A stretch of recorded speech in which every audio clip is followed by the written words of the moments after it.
mal hole. Naha Türkiye wenda kiriye. Türkiye naha çıkır.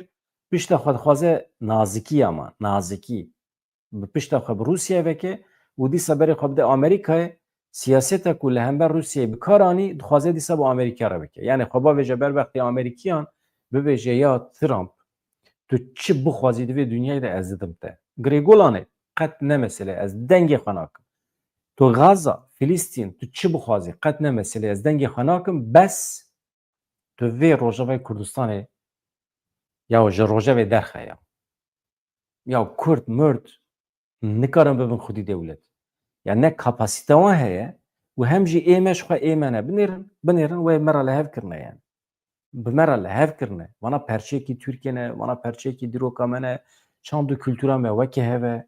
Vana dewlet mewlet naxwazin, vana êmene ya. Kurdê Sûriyê jî ê Sûriyê ne.